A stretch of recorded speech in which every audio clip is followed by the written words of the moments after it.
el primer paso para entender qué es lo que pasa aquí en el Congreso de la República es conocer a quienes hacen parte de él. Esto es Poniendo el Pecho, un espacio para hablar de cuáles son esas causas y proyectos que mueven los congresistas aquí en la Cámara de Representantes. Hoy me acompaña Ingrid Aguirre, representante a la Cámara de Fuerza Ciudadana por el Magdalena. Bienvenida. Lorena, muchísimas gracias por esta invitación. Me place muchísimo dirigirme a los colombianos y contarles cómo le ponemos el pecho desde el Magdalena al Congreso de la República. Bueno, empecemos por ahí. ¿A qué proyectos le está poniendo el pecho aquí en el Congreso? Bueno, aparte de la agenda legislativa que venimos todos los días o todas las semanas a debatir en el Congreso, tenemos 3 proyectos fundamentales. Uno, las altas tarifas de energía que está afectando a toda la costa caribe colombiana. El número 2 es que en el 2030, el 17 de diciembre, se cumplen los 200 años del fallecimiento de Simón Bolívar. Entonces estamos con un proyecto de ley que es el 350 para celebrar el bicentenario del fallecimiento de Simón Bolívar. Y por último, hemos atendido el llamado de más de 800 emisoras comunitarias de todo el país que en estos momentos están en riesgo de cerrar sus puertas por las altas tarifas que están pagando de derechos de autor. Entonces, estas son las principales iniciativas que estamos llevando desde las regiones al Congreso de la República. Usted es del Magdalena, un departamento que hace parte de la región Caribe. Y a algunas personas se les hace increíble ver denuncias en redes sociales de me llegó esta factura por 2 millones de pesos, la factura de la luz. ¿Qué es lo que está pasando con las tarifas de energía en la región Caribe? Sí, muy importante tocar este tema. Yo soy representante por el departamento del Magdalena, pero estuve haciendo un recorrido por La Guajira, Cesar, Sucre, Córdoba, y lo que tenemos en común los habitantes es que han tomado una decisión: o comen o pagan el servicio de energía. Una persona en promedio, estrato 2, está llegando un recibo en 3.500.000, 3.700.000 pesos, lo cual se hace inviable que paguen el servicio de energía. Por tal motivo, hace 2 días radicamos en el Tribunal del Atlántico una acción popular que busca que se detengan las altas tarifas de energía. ¿Por qué?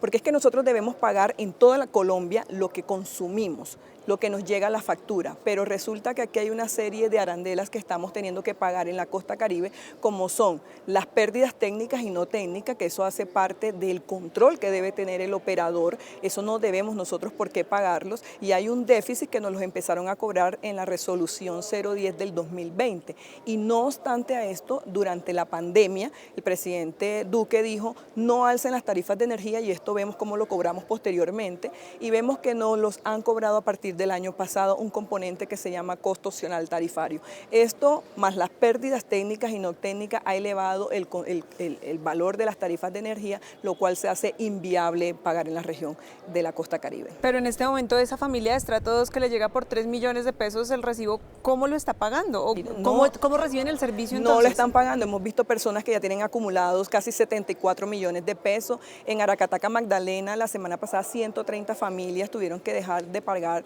el servicio, le quitaron la energía y ya porque tienen un acumulado de 640 millones de pesos. Esto es lo que estamos viendo desde La Guajira hasta Córdoba, que es el sentir del pueblo. Hoy hubo movilizaciones en toda la costa caribe colombiana donde le decimos no más aire, no más afinia al gobierno nacional, y exigimos que el gobierno nacional nos auxilie con esa deuda, estos 4.9 billones de pesos que están de pérdidas, para que no seamos nosotros los costeños que tengamos que estar pagando estas altas tarifas de energía. Bueno, ¿y el gobierno ha escuchado esas peticiones? Sí, el gobierno ha hecho mesas de trabajo, el Ministerio de Minas, sin embargo no encontramos una solución a corto plazo. Vemos que hay proyectos de energías limpias con paneles solares a mediano y largo plazo, pero ¿y qué hacemos durante todos los meses que no llega el servicio de energía? Entonces por eso tomamos una decisión de esta acción popular que fue radicada, pero ahora me encuentro haciendo un recorrido por toda la costa caribe colombiana y diciéndole a todos los ciudadanos, si no está satisfecho con el servicio de aire y afinia, que se acerquen a un punto que estamos en las principales plazas de las ciudades principales para que firmen una coadyuvancia, que estaremos 15 días recogiendo estas firmas para llevarlas al tribunal y decirle, mire, no solamente es Ingrid como representante, es Ingrid que ha recogido toda esta inconformidad, y mira que hay 200.000, 150.000 firmas, pues las que logremos recoger en estos 15 días para demostrar la insatisfacción de toda la costa caribe colombiana con respecto a estas 2 empresas. Es decir, que el trabajo de los congresistas no solamente se traduce en cuántos proyectos de ley avanzan, sino también en estas otras acciones. Sí, efectivamente, esta es una problemática que nos está afectando a todos los costeños. Esto no viene de ahora, viene hace más de 5 años, que me imagino ustedes nos habrán escuchado todos los medios de comunicación, las altas tarifas de la costa, las altas tarifas, nos quejamos, colocamos mensajes en redes sociales, pero pocos actuamos. Entonces yo dije, pues recogiendo ese inconformismo es hora de actuar, y a pesar de que soy representante del Magdalena, pues me he extendido en toda la costa caribe colombiana recogiendo estas coadyuvanzas y manifestar en esta acción popular el sentir de todos los costeños. Representante, usted mencionaba algunos aspectos sobre la necesidad de avanzar a una transición energética. ¿Cuál es la transición energética que necesita Colombia en este momento? Bueno, no solamente necesitamos energías limpias, pero podemos ser energías eólicas, paneles solares, pero lo que yo decía, la costa caribe colombiana es rica por las altas temperaturas que nosotros tenemos. Es hora de empezar a hacer proyectos. Hace un mes más o menos estuve reunida con todo el gremio hotelero, que les decíamos que estamos haciendo un proyecto piloto con hoteles del sector del Rodadero, de la ciudad de Santa Marta, para que seamos la primera comunidad energética turística de Colombia, y esto debido también a las altas tarifas que estamos teniendo en la costa. Entonces ya es hora de migrar a esta transición energética, y estamos trabajando con la comunidad en estos proyectos porque sabemos que el gobierno no tiene los recursos suficientes para hacer esta transición energética de un año para otro. Por eso también con la comunidad estamos haciendo estos proyectos. Con la gobernación del departamento del Magdalena también se tienen alrededor de 200 instituciones educativas que se quieren hacer los pilotos en paneles solares, que sean las primeras comunidades energéticas a nivel educativo. Algunos sectores de oposición reclaman precisamente sobre la transición energética, que lo que propone el gobierno no es viable en el corto plazo y que podría tener grandes riesgos para el país. ¿Usted qué opina de esa visión? Bueno, todo es desde el punto de vista que nosotros lo miremos. Nosotros vemos todos los países desarrollados como han migrado al tema de la transición energética, y Colombia en estos momentos se encuentra en uno de los países menos desarrollados en esta materia. Por eso es hora de empezar a pasar del diálogo a la ejecución, y que de verdad nosotros estemos a la vanguardia como están otros países a nivel de América Latina o a nivel mundial. Bueno, las altas tarifas de energía, un tema al que la representante Ingrid Aguirre le pone el pecho. Vamos a una pausa, mensajes institucionales, y volvemos a Poniendo el Pecho.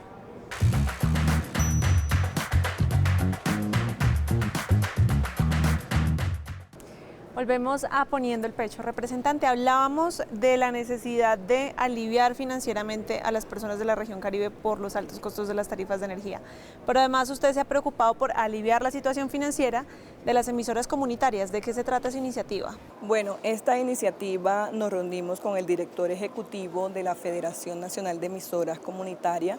Esta es una asociación que agremia alrededor de 800 emisoras comunitarias. ¿Qué es lo que está pasando? Pues ellos acercaron a mí una ley que fue creada en el 2020, fue la ley 2066. Después de la pandemia, obviamente muchas personas, gremios, sectores no pudieron pagar pues, los compromisos financieros que tenían, porque tuvieron que cerrar sus puertas. Este fue el caso también de las emisoras comunitarias.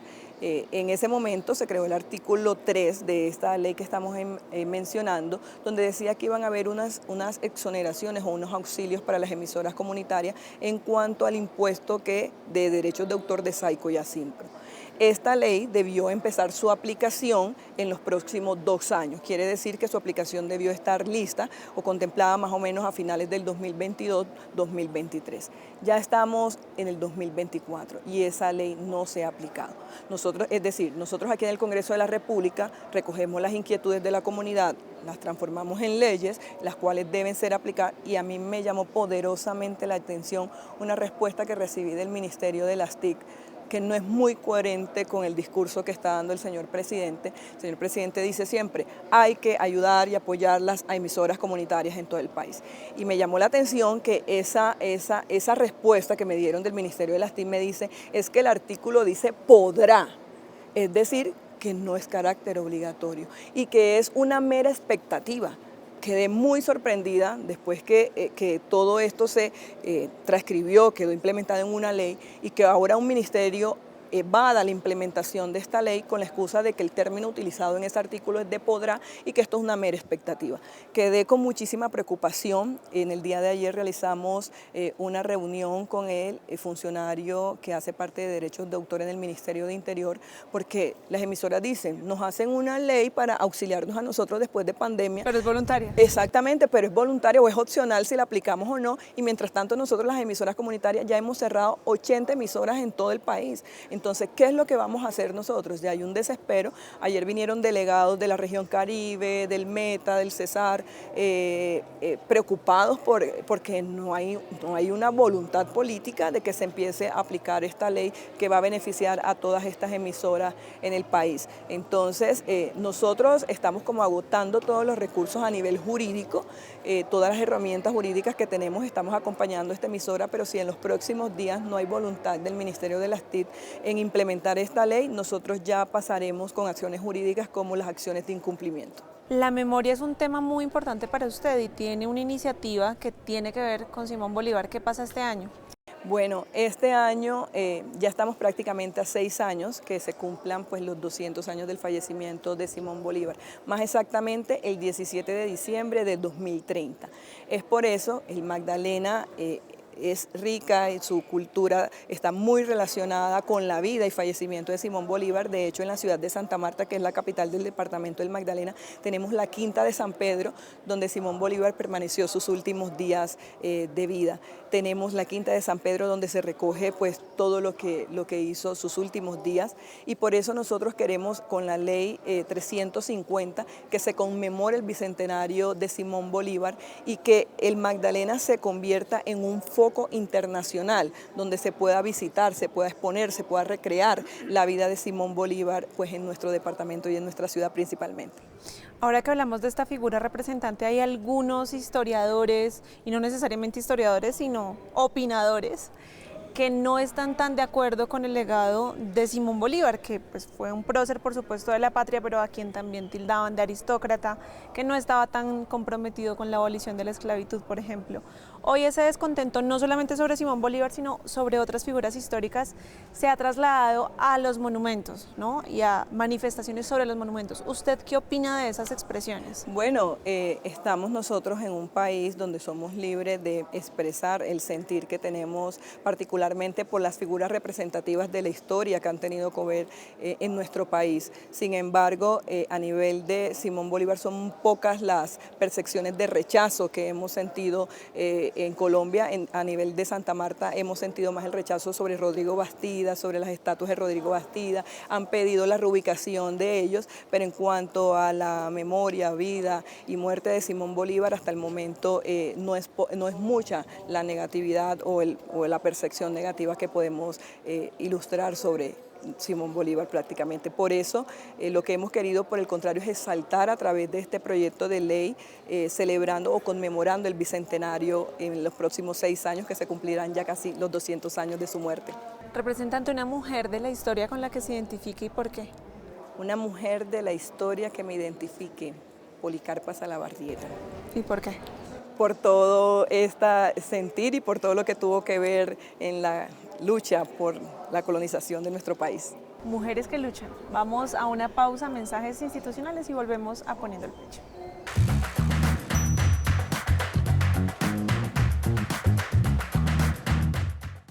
Volvemos a Poniendo el Pecho. Hablábamos de una mujer histórica, pero quiero que hablemos de las mujeres que hacen historia aquí en el Congreso, porque radicaron un proyecto de ley, mujeres de todas las orillas políticas, que tiene que ver con un tribunal especial para las mujeres. ¿De qué se trata?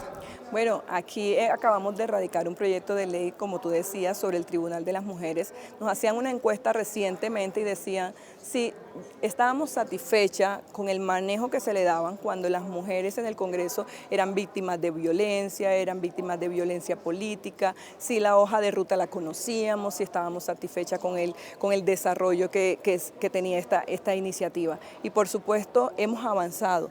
Nosotros desde que conmemoramos el Día Internacional de la Mujer, que no es una festividad, sino es una conmemoración a la lucha que hemos hecho durante décadas, desde que inició estas mujeres en Nueva York, cuando hicieron esta manifestación por los derechos de las mujeres. No era posible que los hombres en ese momento ganaran más que las mujeres, a pesar de que estuvieran haciendo la misma actividad dentro de esta empresa textil en la ciudad de Nueva York.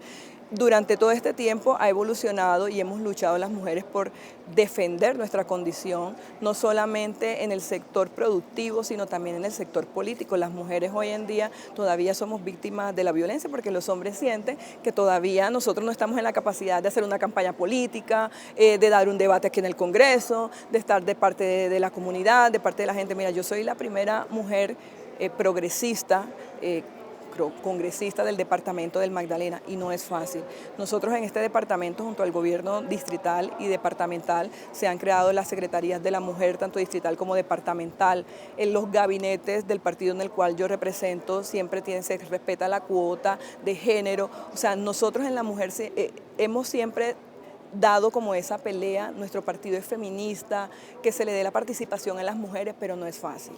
No es fácil, también en los medios de comunicación tú ves que no se le da la misma participación en los medios a los hombres que a las mujeres. Ves que mayormente se entrevistan a los hombres que a las mujeres. Y esto es algo que debe cambiar, es una lucha que hemos venido dando poco a poco. Ya las mujeres estamos en cargos directivos en empresas importantes a niveles nacionales e internacionales, pero como te dije, esto es una lucha que hay que dar día a día. Muchas veces somos irrespetadas en la palabra, en el comportamiento, hasta en la forma de vestir, en la forma que pensamos. Entonces esta iniciativa es muy importante para la lucha que hemos venido dando durante todos estos años por los derechos de las mujeres, pero también por los derechos políticos, que es muy importante. ¿Le ha pasado en su camino en la política que le hayan juzgado por su apariencia o por cualquier otra cosa que no tenga que ver con su trabajo, sino sobre asuntos más machistas? No, me pasó particularmente, a veces los hombres piensan que por estar en estos escenarios uno tiene que acceder a favores o a situaciones para poder tener como alguna contraprestación. Entonces sí he tenido situaciones desafortunadas donde me han irrespetado como mujer, porque de pronto he llegado a pedir un favor en algún lugar y estas personas lo han malinterpretado, piensan que uno como mujer tiene que acceder físicamente a poder pagar. Es una situación muy lamentable donde tuve que colocar las denuncias jurídicas por acoso, por violencia, pero sí todavía sigue pasando y eso que me considero una persona súper fuerte de carácter, pero a estas alturas de la vida todavía nos pasa a las mujeres. Y además las campañas políticas de las mujeres las financian menos los propios movimientos y partidos políticos. Sí, efectivamente nos tienen como menos fe de que nosotros podamos llegar como a estos escenarios, pero así vamos, abriéndonos estos espacios y nosotros demostrando que también las mujeres lo podemos hacer. Podemos ser presentadoras como tú y lo podemos hacer muy bien, podemos legislar, podemos estar en el Congreso y podemos también presentar iniciativas, dar debates contundentes con argumentos técnicos, sin necesidad de atacar a la persona, sino tú con argumentos técnicos puedes debatir una idea, un mensaje, también puedes ocupar los cargos que normalmente realizan los hombres si tenemos las mismas capacidades que ellos para realizarlo. Representante, es mamá hace 4 meses. ¿Cómo le ha ido en esa experiencia? Ay, pero soy mamá perruna. Soy mamá perruna, sí. Tengo una perrita, una pomerania, se llama Nisha Carolina. No, yo estaba mal dateada. A mí me dijeron que acaba de ser mamá. No, mamá perruna. Pero bueno, hablando de embarazos humanos, ¿cómo garantizar a quienes tienen embarazos no deseados que puedan acceder a sus derechos? Sí, mira que eso ha sido como un tabú, tanto la maternidad deseada como la no deseada, porque yo pienso que cada mujer es libre de tomar una decisión con su cuerpo si desea tener un embarazo o no lo desea tener por alguna circunstancia en particular. Yo no he podido tener familia y es un caso que me llena mucho porque pues lo deseo con todo mi corazón y he estado haciendo pues como todo lo concerniente para poder tener un embarazo, pero también respeto a las mujeres que toman una decisión en su vida y dicen no deseo ser mamá, o de pronto me ha pasado alguna situación producto de una violación, un acoso que ha terminado en un embarazo no deseado. También respeto pues las mujeres que toman la decisión en su vida de no tenerlo, pero por supuesto soy más de las que apoya los embarazos deseados. Nada mejor que ver un niño, traerlo con felicidad cuando pues tú más lo deseas en el mundo, como sería en mi caso, que sería la persona más feliz de tener un embarazo en estos momentos. Representante, por último, un destino que no nos podamos perder en Magdalena.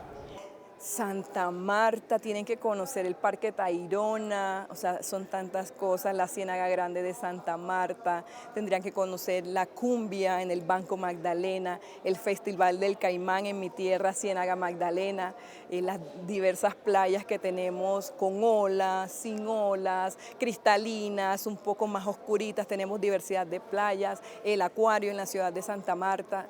No puede faltar Aracataca, la tierra de Gabriel García Márquez, zona bananera, todo el proceso del banano, la masacre de las bananeras, todo lo que se conmemoró en esta fecha, tantas cosas hermosas que tenemos que conocer en el departamento del Magdalena, así que invito a todos los colombianos y colombianas a que un destino económico, pero con mucha diversidad cultural para conocer su historia, su cultura, su magia, su arquitectura.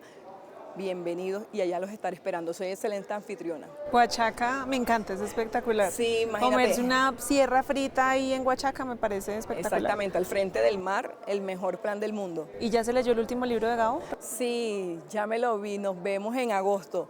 Muy corto, espectacular, toda la vida de Ana Mercedes, cada vez que iba todos los meses de agosto a visitar la tumba de su mamá, que era un compromiso que ellos habían hecho en vida, y ver cómo esta mujer que era casada, tenía 2 hijos, tenía un mundo aquí su familia, pero cada agosto que decidía ir a visitar la tumba de su mamá, ella programaba qué iba a hacer y cambiaba y transformaba su vida, los diferentes hoteles donde se iba a quedar, el taxi donde se iba a transportar, los planes que iba a hacer en horas de la noche, que era como una vida camuflada, que su familia desconocía todo lo que ella estaba haciendo cuando iba a visitar a su mamá y luego llegaba nuevamente a su familia, al entorno, a su vida cotidiana.